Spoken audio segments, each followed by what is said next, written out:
Yes. So the in the question answer session, I believe the opposition questions the proposition, right? Pranad, if I'm not wrong. Yes. But sir, Okay. in my case, I won't be asking any POIs. If Alok has any questions for the proposition, he may go ahead. Okay, so we can change the format for this a bit. If the proposition has questions for the opposition, they may ask, and if the opposition has questions for the proposition, they may ask. I hope that's okay with you guys. Oh yeah, yes, Ajbir. Yeah, thank you, Jay, for giving the opportunity.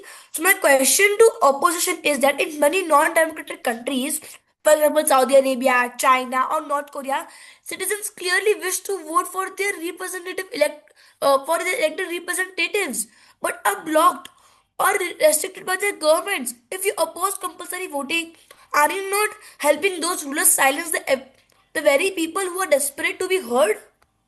That's all. Thank you. The opposition may answer this, Alok or Pranad. Sir, could he please again repeat his question because his question was not at all audible. Okay, I do. Rajbir, do you want me to say it on a behalf? Would that work? Yeah, okay. Yeah, so he said basically that in countries like North Korea, UAE, and he gave some countries, non-democratic countries example, and he said that if you are not compulsory, if you are not applying the rule of compulsory voting, then aren't you taking them the rights, aren't you taking them voting rights from them, and for their freedom, you are taking away their freedom and the right to choose one's leader, the correct leader. That's what he said. Okay. Okay. Now, sir, considering the countries mentioned in the question itself, right? If we look at China, China is a democracy itself, right? China does allow people to vote for the respective party, right? The burden of our side is to not make voting compulsory. We are not saying that voting should be abolished in non-democratic countries, right? We are just saying that don't make it compulsory, right? Considering that if you ideally make it compulsory, there are chances if either ways, if people do not vote, the non-democratic countries, the dictatorship or any other form of government which they have, they will just have more power so that they could oppress more people who are not voting, right? This would either ways uh, do more harm to the people themselves, right? This was our basic burden which we have been trying to prove. Thank you, sir. Hmm. Okay, Raju, you may go ahead. Yeah, please do follow up, sir. Granted. Yes. So basically, now if you don't put compulsory pressure on the government as on the citizens, then the citizens' voice won't be heard. Now, and still in Saudi Arabia, there is a basically there is a law that women cannot vote, and only the candidates who are hired by the Saudi Arabia, basically the people who are hired by the Saudi Arabia, only they can vote, but they are basically uh, they are told to they are bribed or they are told to vote to the same government only. And same in China and North Korea, they have the right to vote, but they can only vote the representative they want. So it does not acknowledge direct participation. But if we involve compulsory voting, so it will be better for betterment for the both as the citizens as well as the government. That's all. The opposition may answer this. Okay, sir. First of all, we representing the opposition ourselves does not see a question mark in the statement provided by the proposition, right? Therefore there is nothing to answer, and since we are in a question and answer round, statements aren't allowed, right? Now, sir, let's say if Rajveer sir forgot have forgotten a question regarding that, if the proposition thinks that compulsory voting will make governments more responsive, give them rights. But sir, again, we need to understand the motion itself. The motion states that this house believes that voting should be made compulsory in non-democratic countries. Again, I repeat, sir, in non-democratic countries. Now, sir, when we are talking about these type of countries, the government is not responsive to the people anyway. So, sir, how does that making voting compulsory change anything, right? It does not change, sir, anything, right? The fundamental problem is the system itself, that it is already broken, not the participation rates, right? I had already mentioned this in my speech overall, and sir, proposition should have listened to this before asking these false POIs. Thank you. Okay, point. Okay, delegate, point very well made. Rajveer, what point do you raise? Yeah, so basically, I have one more plea to follow up. That basically, now Okay, if wait, people, wait, wait, wait, wait, wait, wait, wait. Uh, for a plea to follow up, you are supposed to be asking the judge first that chair or judge yeah, do I sorry, yeah, have a plea to follow up? yeah, You plea to are follow up. tell me the follow up first. If I feel if it's valid, then I'll grant you. Yeah, so basically, now if this is not compulsory, and if now voice of people are not heard, so how will there be improvement in countries like?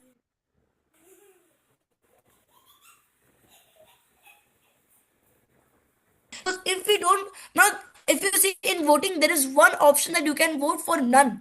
There's also one option in many democratic countries. So and Yes. it can also be done in the non-democratic countries too. And if we implement those, then they can vote and they can also vote for none. But they're still voting. So that includes the citizen participation. That's all. Thank you. Uh, Sir, again, no question, no Wait, wait, answer. Pranad, wait, wait, wait. Rajveer, your question is if the question is genuine and it is reasonable, but he has already given the answer to this in his speech, and he has already said that you cannot force someone to vote. He did not say that there shouldn't be any voting in the what do we say non-democratic countries. He's saying that, and if a person who actually feels that it is a right to vote, then they can go ahead and vote. I believe that's what Pranad has already stated in his speech Yes. and in his reply. So I think that satisfies your question. Are you okay with it? Okay. Okay. Does the opposition have questions for the proposition? Alok, do you have a question?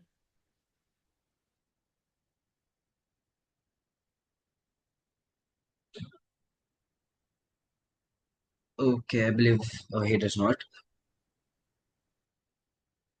Yeah, Alok.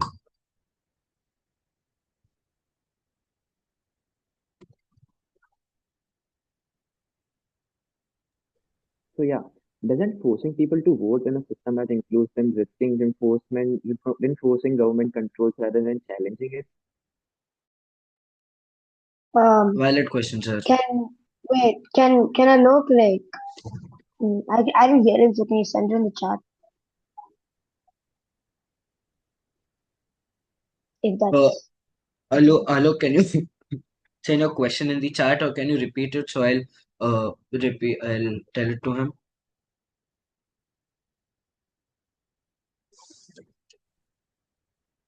My question was, doesn't forcing people to vote in a system that includes them risking enforcing government controls rather than challenging it?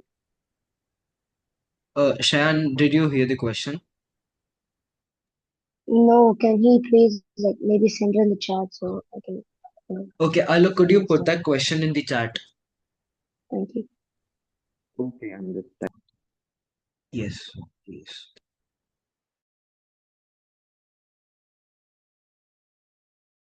Okay, until then, Advik, would you will be debating, right? Sure, why not? Okay, who'll be going against Advik? Who'll be interested? I'll be proposition or answer. Anything would work. We'll have to first decide your opponent. But So would he give another speech since we don't have time, though? Another speech as in? Like, since he is going to participate either of the sides, right? Either proposition or opposition. I guess, sir, you would allow him to give his own opening statement, right? So Yes. rather than that, would that be possible if let's say Advik goes for the side proposition, he could directly participate in the question and answer round. Because since the meeting would end either ways, and considering that it is already 8:38. Wouldn't be a problem to me. With the wait, whose side do you want to go, Advik? I'll go on opposition. Okay, works. So you are in the oppositions. Now it's so now it's Pranad, Alok, and Advik, and it's Rajveer and Shayan. Is that okay with you guys? Wait, can you repeat what you said? Sorry. Yeah, Judge, it's fine. It's fine. Yeah. Okay. Judge, can you repeat what you said? Okay. So Rajveer said it's a fine. Shayan, could you repeat what did you say? I asked if you could repeat what you could say. I said that Advik is joining the opposition in this debate, so it's 2v3, wherein in the opposition side we have Advik, Alok, and Pranat, and in the proposition side we have Rajveer and Shayan. Uh, Sir, can you please tell Alok to basically tell in a simpler way about this question? I understood. I simplified for you. So what he means is, in a non-democratic country, what happens is, it is usually run by a dictator or not Yeah. as an authoritarian or a regime, right? Due to lack of free elections. That's what non-democratic countries are for famous for. Yeah. Yeah. So he's saying that. Uh, in a system which is like this in the non-democratic countries, uh, how does enforcing excludes them the risk of reinforcing government control. And so he's saying that how would it doesn't this risk reinforcing the government control which has been in rest in countries like UAE, Afghanistan. The conditions are coming to normal right there. So doesn't this risk reinforcing government control again than challenging it? So what does he, in this case, what does he mean by Judge, reinforcing? Reinforcing as in reinforcing as in the what do I don't have words for this. Reinforcing as in the dictatorship or Judge, the turmoil which was there when a hardcore regime or some strict regime was there. There was a lot of injustice, right? So he's saying that what ensures that this wouldn't be there. Um, Judge, I should have I an like answer to to this. answer? Should I answer? Or I will do an add-on. Okay, yeah, Oh, any of you guys I'll can. answer, and Okay, Rajveer you can answer. add on if there's Yeah, anything. I will add on. Yeah. Okay, so not necessarily compulsory voting forces the government to engage with the entire population, not just like the loyal base. So even in controlled elections, citizens can use the ballots symbolically. Spoiled votes, protest ballots, and abstention patterns reveal dissent. This exposes the government, creates accountability pressure, and builds civic habits are essential for long-term democratization. So rather than reinforcing control, it gradually empowers citizens and challenges authoritarian monopoly. Okay, delegate point very well made. We'll be entertaining two more questions, keeping in mind the time. We would be expecting Advik to ask a question. Yes.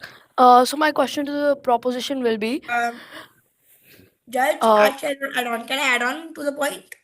I don't think so. There's a need because Shayan's answer was very clear, crystal clear. Okay, yeah. I mean, Okay. yeah. okay. My question to the proposition: by having compulsory voting, aren't you effectively gifting authoritarian regimes manufactured legitimacy by mandating their turnout? For example, like, doesn't compulsory voting simply arm dictators with a state-sanctioned 99% participation propaganda tool? Like, are they so? Don't dictators just have a showing card that they, like, we have voting, we have a 99% turnout when it's already a rigged election? I'm very sorry, debater. Can the speaker debater ask the question in a more Delegate. concise manner? Yeah, repeat the question because you're saying too fast, so I couldn't hear it. Okay, Yeah. sorry, my bad. Just a second. Yeah. So by having compulsory votings, aren't you effectively giving authoritarian regimes manufactured legitimacy by mandating their turnout? Like, doesn't compulsory voting simply give them the card armed dictators with a state sanction by which is a national turnout of 99% participation? It's already a rigged election. And how does it matter? He'll get high enough votes. It just gives him a card. Really sorry. Can you please just open the chat? Wait, I'll just type it out. Yeah. Thank you. Sorry. Yeah, delegates, one more thing. When you guys participate in a debate, like tournaments, there's a time frame for the question answer session as well. I'm not enforcing a time frame right now since we only have 3 minutes. So there's a time frame imposed by Zoom on us, so we can't help it out. But then you guys are supposed to keep your questions short, concise, and max to max. You guys have to hear it out loud. With listening skills. You're supposed to be developing listening skills through this, because a person can max to max repeat till 3 times the question, and then repeating it for the fourth time becomes useless, and then there's no actual meaning of the question which is left out. So Yes, sir. it would be good and appreciated if you guys listen perfectly, listen in a good way to the question which has been asked. This is not target to someone, but this is just a feedback from my side. Yeah, opinion. Yeah, okay. Sir, just Yeah. one thing which I would like to add, considering that Advik, right? Yeah, okay. Advik wants to ask a question. Would that be possible if he repeats one more time? And if again my opponents, which are Rajveer and Shayan, if they again do not understand the honorable executive board, as in Sir Rajveer, sorry, Sir Satvik, you could just ask the question on by your behalf, right? Because Yeah, well, considering no that if we problem. keep on typing it in chat, there are a risk of using AI to just simply answer because you just have a ready-made question, right? That is just one thing. Works. Sir, I actually got at this question, so can I answer it? Yeah, go ahead.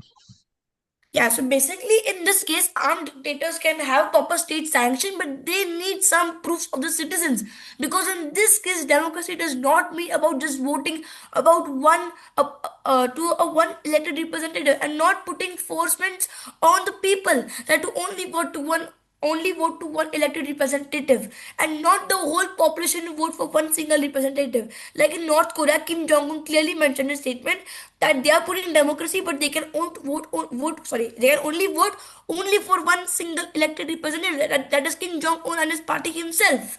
But in this case, if non-democratic democracies implement proper voting that ensures citizen participation, as me and Chair mentioned in their speeches, and its benefits.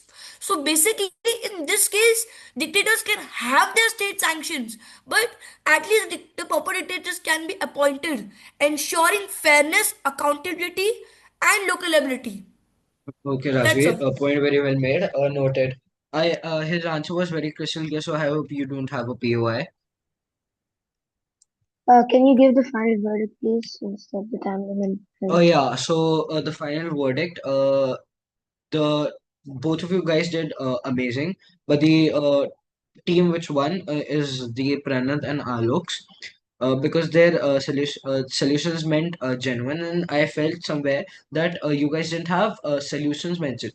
So one thing, and there was one major point that you could bring, was that they could provide credibility and proof of what the voter list which is usually published in democratic countries, so they could take inspiration from that. Nevertheless,